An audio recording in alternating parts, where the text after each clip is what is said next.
ابو عبیدہ بن جراح رضی اللہ عنہ، وہ جب شام کے گورنر، پورے شام کے، آج کل کے 4-5 ملک ہیں، لبنان، اردن، فلسطین، سوریہ، شام، یہ سارے ملا کر ان کو یہ ایک صوبہ تھا۔ حضور صلی اللہ علیہ وسلم کے بعد 500 سال تک وہ ایک صوبہ شام کا صوبہ تھا۔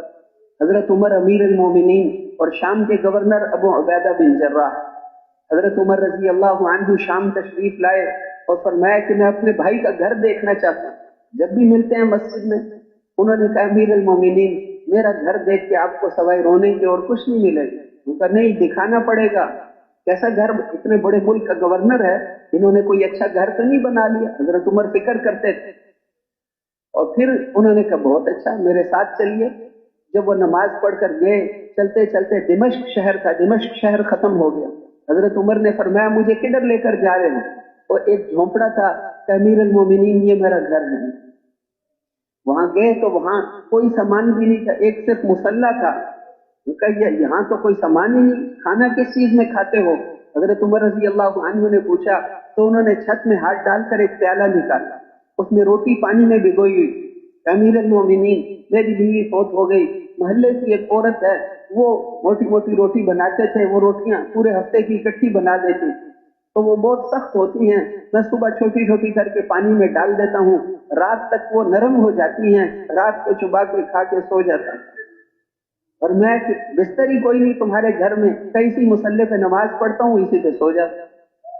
حضرت عمر رضی اللہ عنہ رونے لگے، وہ فرمایا کہ میں نے تو آپ سے کہا تھا کہ میرے گھر میں آپ کو سوائے رونے، یہ پورے شام کے گورنر حضرت عمرو بن عاص مصر کے گورنر، جس مصر کے بادشاہ کا جو محل تھا مصر فتح کیا، اس محل کو دیکھنے کے لیے بھی نہیں، تو مجھے تو مسجد کے ساتھ حجرہ بنا دو، میرے لیے وہی کافی، میرے لیے وہی۔ سلمان فارسی پورے ایران کے گورنر، اور درخت کے ایک طرف وہ اپنا دفتر لگاتے تھے، فیصلے کرتے تھے، جب وہاں دھوپ آ جاتی تھی دوسری طرف چلے جاتے تھے، وہاں دھوپ آ گئی تو تیسری طرف چلے گی۔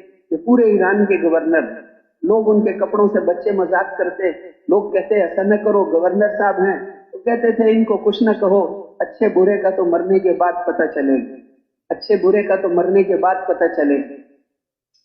تو اس لیے اب وہ وہاں پر یعنی حضرت ابو عبیدہ بن جراح رضی اللہ عنہ جب اللہ کے راستے میں شہید ہوئے تو ان کے نائب تھے معاذ بن جبل رضی اللہ عنہ، تو انہوں نے ان کے جنازے پہ فرمایا کہ اے لوگو، آج تمہیں ایسے آدمی کے مرنے کا صدمہ پہنچا ہے کہ اللہ کی قسم قیامت تک اس جیسا امیر اب تمہیں دنیا میں نہیں ملے گا۔ امیر صاحب سے کہ یہ ایسے امیر صاحب ہیں، اب بہت امیر بنیں گے دنیا میں، لیکن قیامت تک اس جیسا امیر کوئی نہیں آئے۔